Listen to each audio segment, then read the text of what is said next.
They tell you marriage is a sacred union, a joining of two souls. But they forget to mention whose soul does the joining and whose gets quietly absorbed. They sell you a fairy tale of completion, of finding your other half.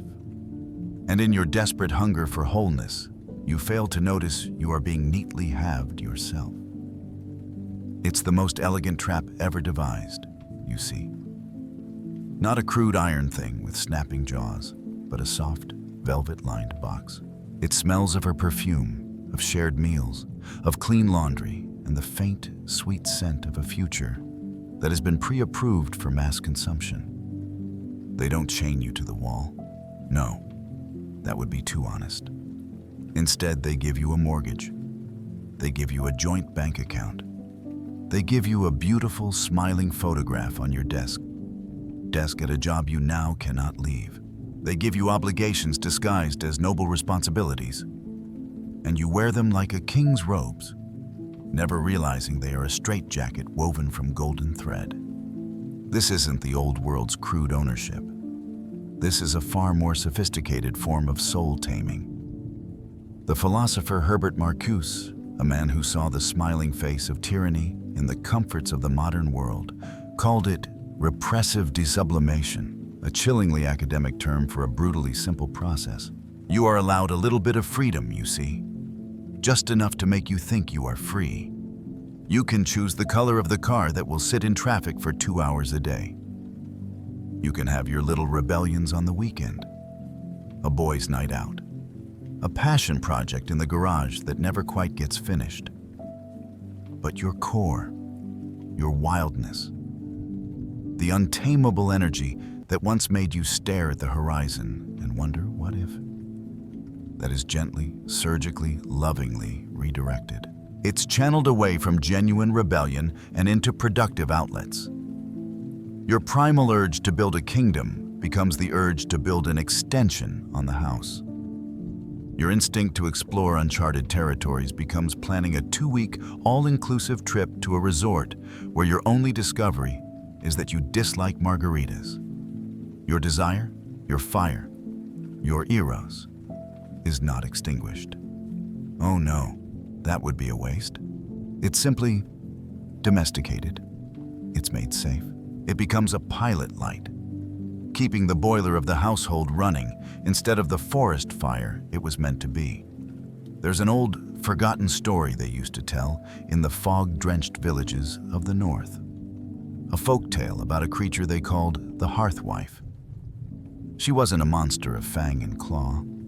She was beautiful, with eyes like warm embers and a smile that promised endless comfort. When a man grew tired of the hunt, tired of the cold winds and the lonely nights, she would appear at his door. She would offer him a simple bargain, a single painless cut on his thumb, from which she would take just 1 drop of his wild blood. In return, she would bless his home. His fires would always burn bright. His stew pot would never be empty. His bed would always be warm. And the men, foolish and weary, always agreed. It seemed such a small price, but a year later, they would notice something was wrong. They would look at their own hands and see them as tools for fixing fences, not for wielding an axe against a foe. They would listen to the songs of their youth and feel nothing but a faint, embarrassing nostalgia. The call of the wild, the howl of the wolf on the ridge. It no longer stirred their blood. It was just noise. They had traded the vast, terrifying freedom of the forest for the predictable comfort of a well-tended garden. They were safe. They were comfortable. And their souls were slowly, quietly, starving to death in a prison of their own choosing. The modern marriage contract is the hearthwife's bargain, written in legalese and sealed with a kiss. It doesn't demand your life. It just asks for your thumbprint on the deed to your own domestication. Even the scientists, in their sterile labs, have started to chart the geography of this quiet surrender. A 2024 study, whispered about in psychological journals, noted the distinct hormonal shift in long-term cohabitating men. A gentle decline in testosterone, a blunting of the very biochemical edge that fuels risk, ambition, and creative dissent. They call it pair bonding stability and pro-social adaptation. It sounds so wonderfully civilized, but it's the same old story. The wild blood given away one drop at a time for a bowl of warm stew and a quiet night. Kierkegaard would have called it the ultimate despair. The despair of not even knowing you are in despair. The man who is so thoroughly lost in his roles, husband, father, provider, that he forgets he is, first and foremost, an individual soul, a singularity, a terrifying and glorious paradox. He loses himself in the finite, in the mortgage payments and the parent-teacher conferences, and forfeits the infinite. He's the lion who has spent so long in the zoo that he's forgotten the Serengeti ever existed. He might roar occasionally, but it's a hollow sound, an echo of a power he no longer possesses. And here lies the most grotesque part of the joke. You are complicit. You walk willingly to the altar of your own sacrifice. You smile for the pictures. You thank your friends and family for celebrating the day you voluntarily handed over the keys to your own untamed wilderness. It's a sublime act of self-deception. This isn't a tragedy imposed upon you. It's a choice you make, believing it to be the pinnacle of adult life. You mistake the anchor for a lifeline. Here is the fragile, fleeting hope, the sliver of glass in the wound that reminds you it's real. The recognition of the cage is itself a form of freedom. The moment you see the bars, not with resentment, not with anger, but with cold, lucid clarity, you are no longer just an inmate. You are an observer. You are a philosopher in a prison cell. And in that awareness, you reclaim a piece of the sovereignty you gave away. You may still live within the contract, but you no longer have to be of it. A quiet, internal rebellion can begin. A refusal to let the pilot light go out completely. So, I'll ask you, and I want you to answer in the silence of your own mind, where no one else can hear the lie. That ring on your finger, you feel its weight, don't you? When you're alone, driving home in the dark, you twist it, a nervous habit. Now, tell me the truth. Does it feel like a symbol of a bond? Or the cold, smooth weight of a fetter?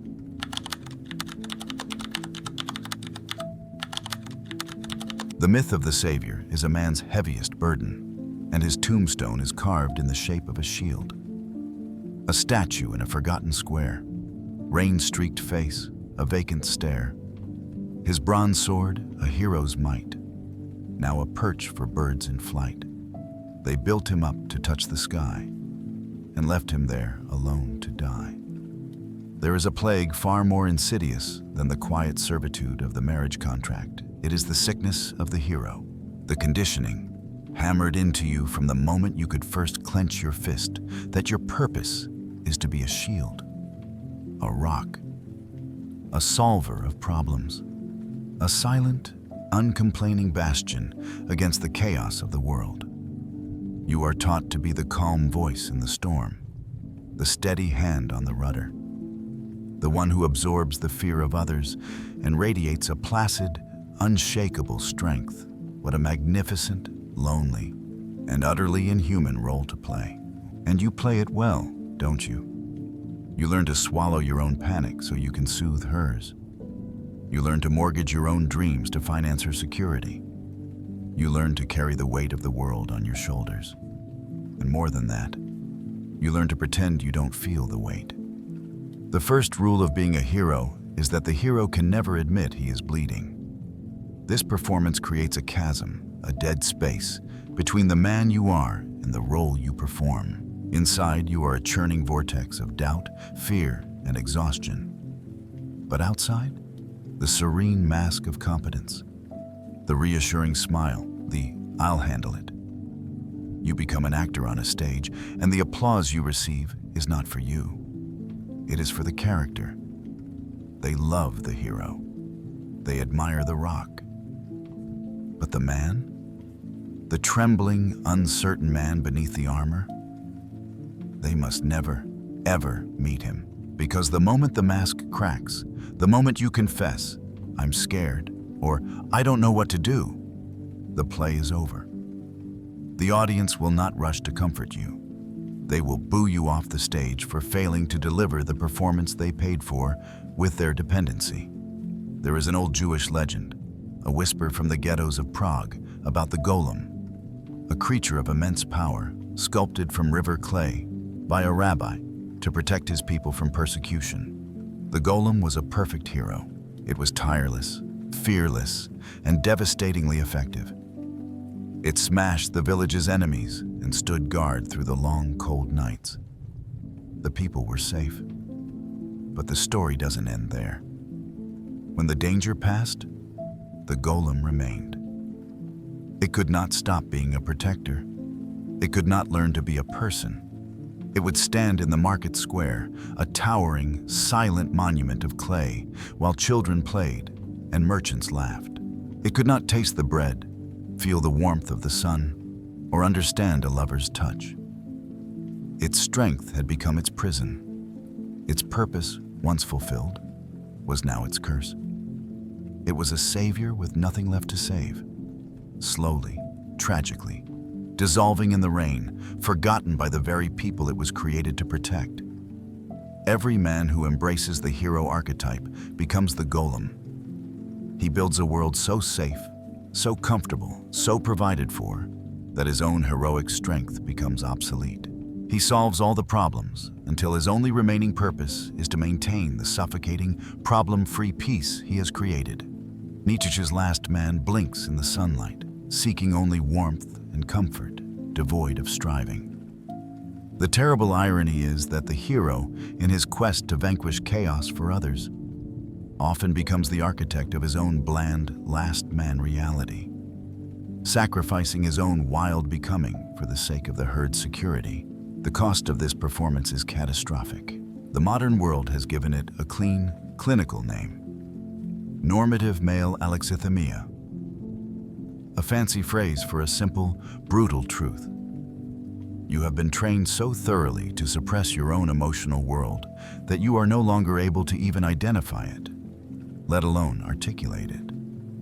The academics say men lack the vocabulary for their feelings. It's not a lack of vocabulary.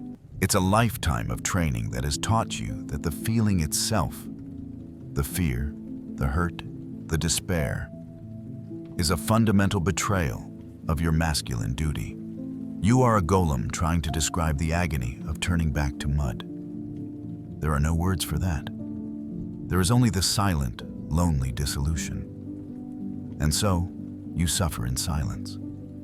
You develop pathologies of distraction. You pour yourself into work, into hobbies, into drink, anything to avoid the terrifying silence where the man beneath the armor might begin to speak. This, right here, is the fragile hope, as grotesque as it is liberating. Failure. The complete and utter collapse of the hero. The moment when the weight is too much, the shield shatters, and you fall to your knees, a broken, weeping, pathetic mess. It is the most terrifying moment of your life, and it is the only thing that can save you. Because in the rubble of the fallen statue, the man can finally crawl out. The golem can finally dissolve, and a human being can be born from the mud. The end of the hero is the beginning of the self. So I have a challenge for you, a dare. The next time you feel that cold dread rising in your gut, and she looks at you with those wide, dependent eyes and asks, "Is everything going to be okay?" Try telling her the truth. Don't give her the hero script. Don't say, "I'll handle it." Try the truth. Try, "I have no idea. I'm terrified. I feel like I'm drowning and I need your help." Go on. I dare you. See how long the applause for the hero lasts then.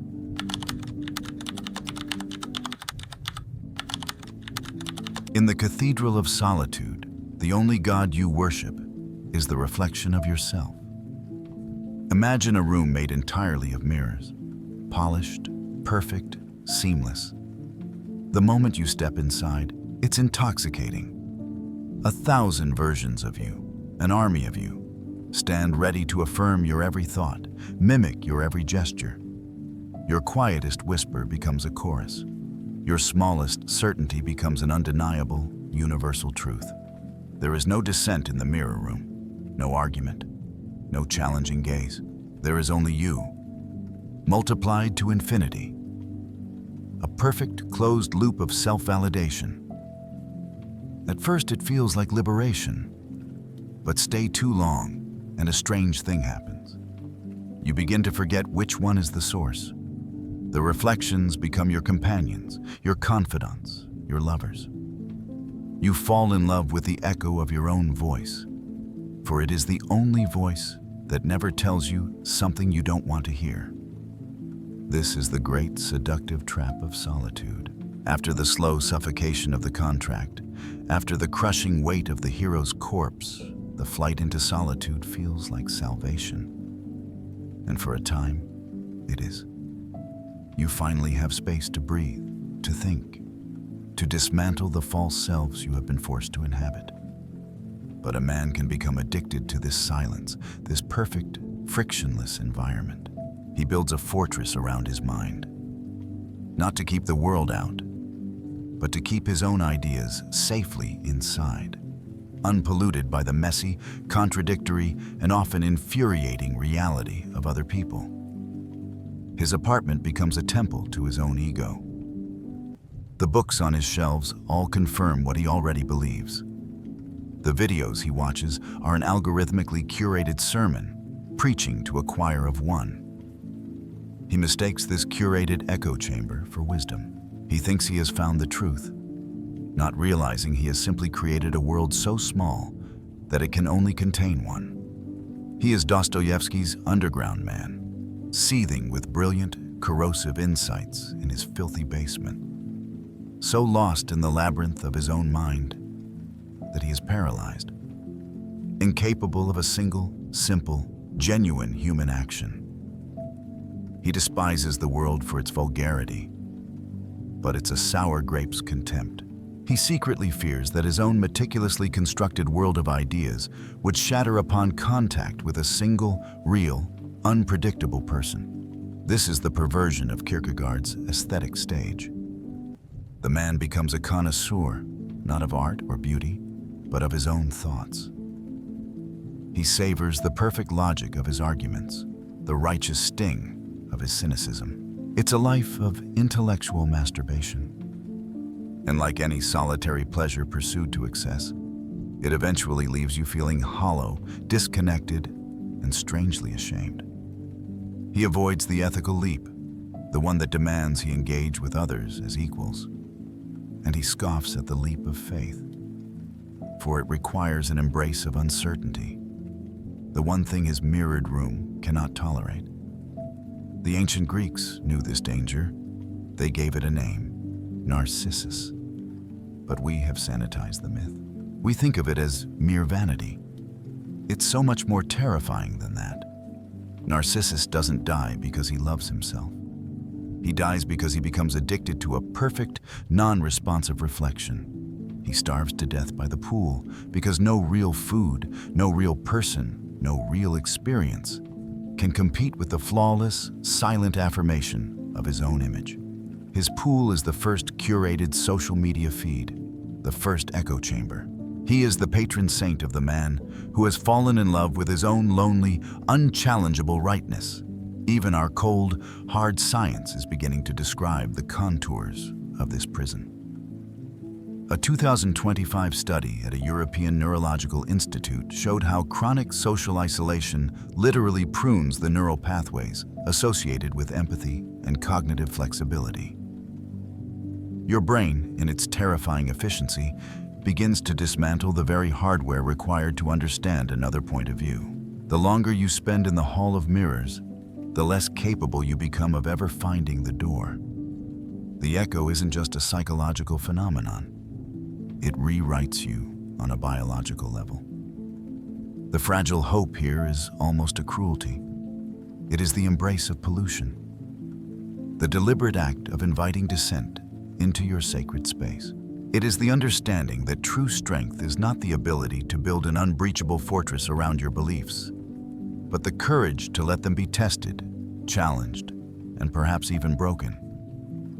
A belief that cannot survive a conversation with a dissenting voice is not a belief, it's a dogma. And dogmas are for the fearful. So tonight, I want you to perform a small act of self-sabotage. Find the one belief you hold most sacred, the very foundation of your lonely kingdom. It could be about women, about politics, about your own capabilities. Now, go and find the most intelligent, articulate, and persuasive argument against it that you can possibly find. I don't want you to read it to debunk it. I don't want you to formulate a counter-argument in your head. I just want you to sit with it, in the dark. Let its foreign logic seep into the cracks of your certainty. Let it whisper its heresies to you. See if your fortress can withstand the quiet poison of a single, well-reasoned doubt, or if perhaps you feel the first terrifying, exhilarating crack in the mirrors.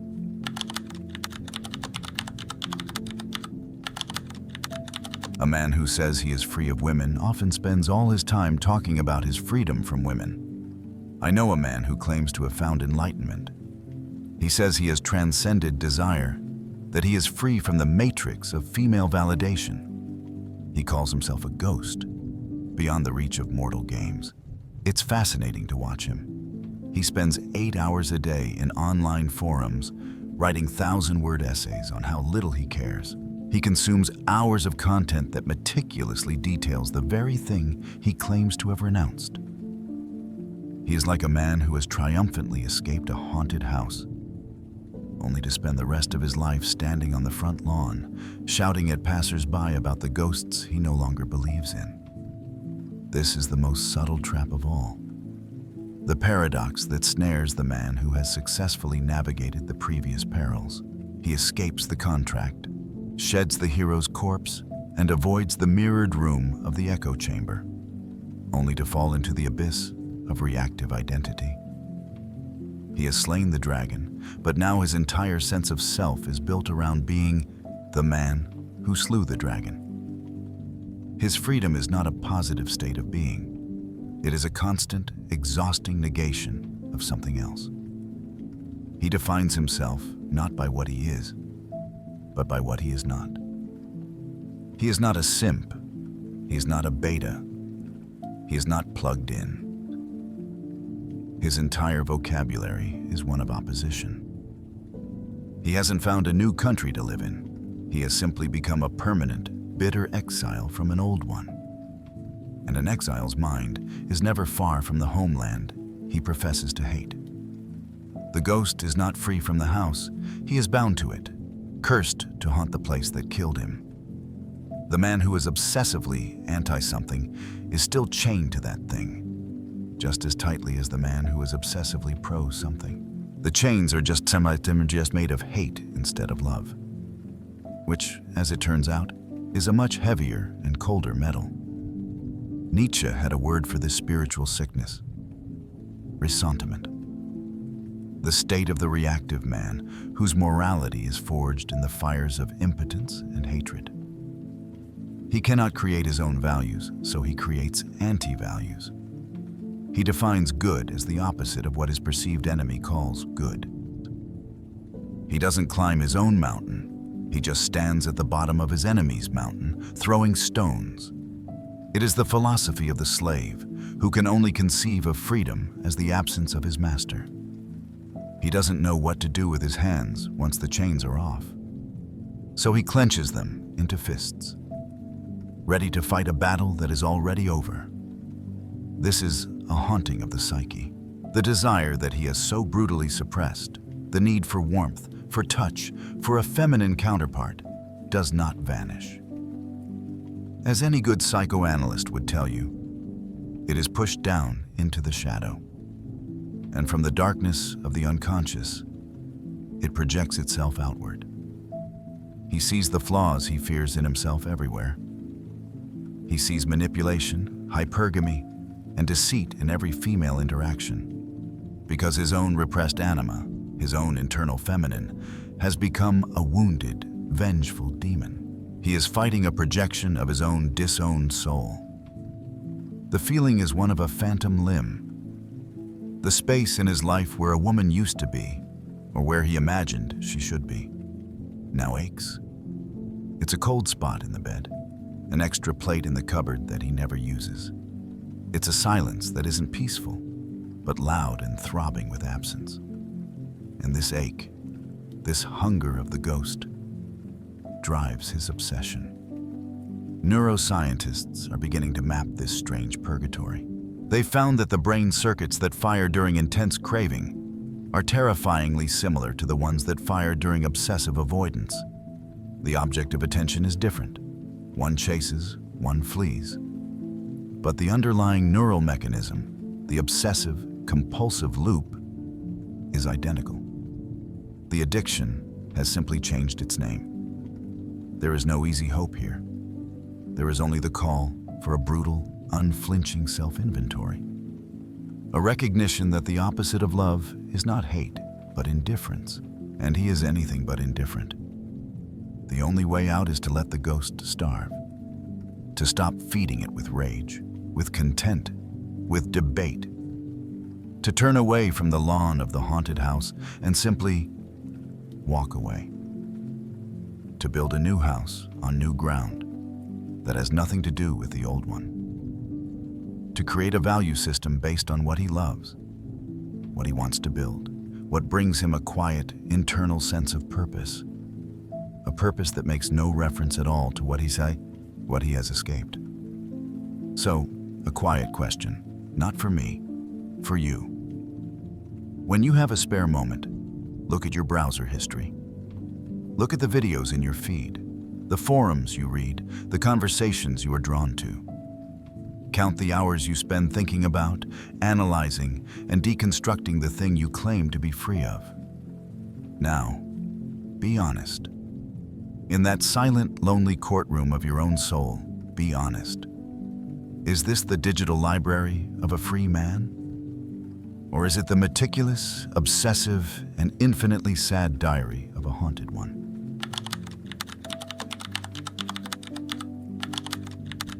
True freedom is not found in the sterile perfection of a saint, but in the courageous acceptance of your own magnificent mess.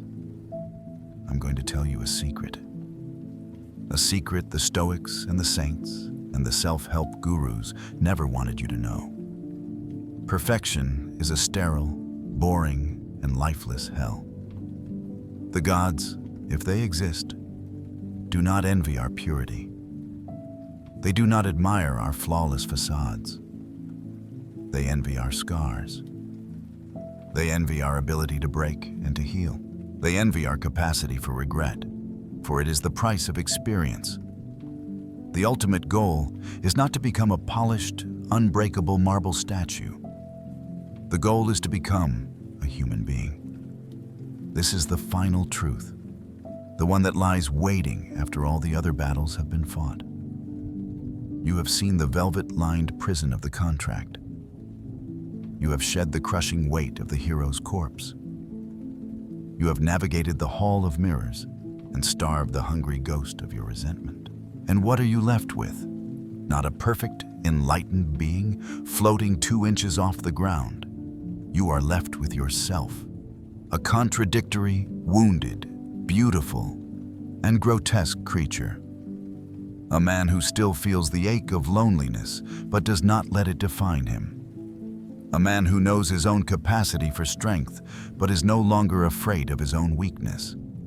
A man who can appreciate solitude without becoming its prisoner, and who can engage with the world without becoming its slave. The Japanese have an art form called kintsugi. When a treasured piece of pottery breaks, they don't throw it away. They meticulously piece it back together, and they fill the cracks with gold lacquer.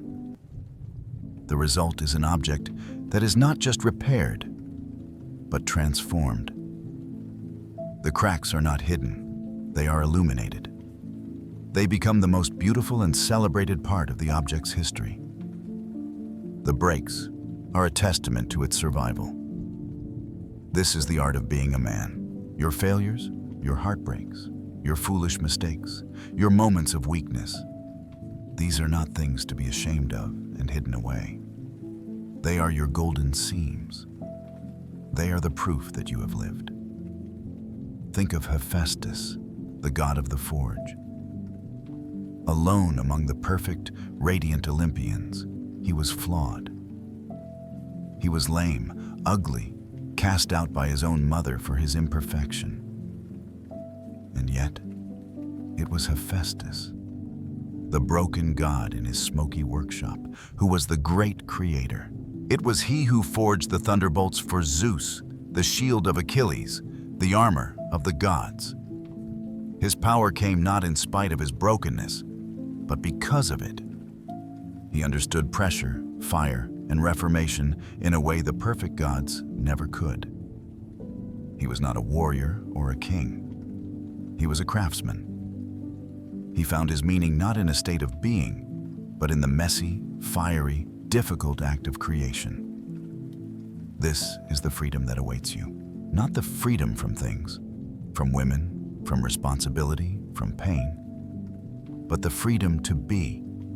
The freedom to be complex.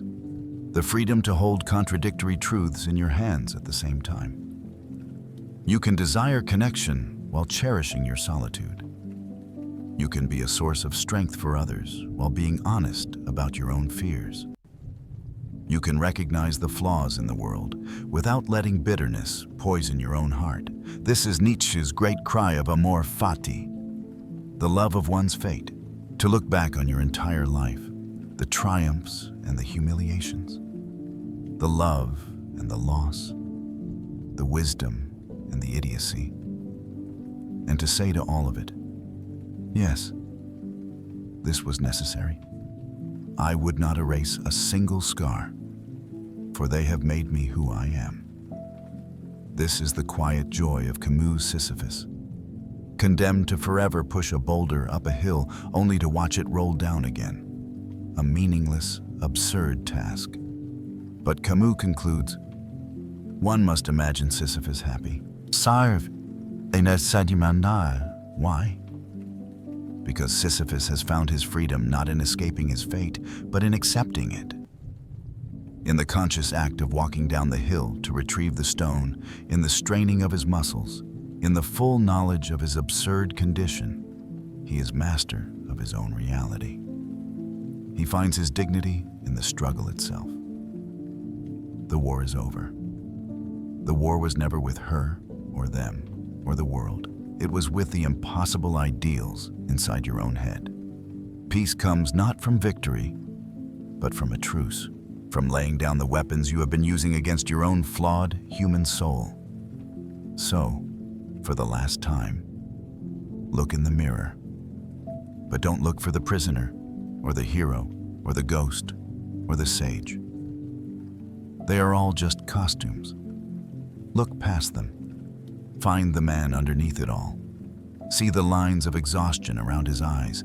See the faint scars on his hands. See the flicker of fear and the flicker of hope that live side by side in his gaze. Can you, just for this one moment, stop trying to fix him? Can you stop judging him? Can you simply let him be?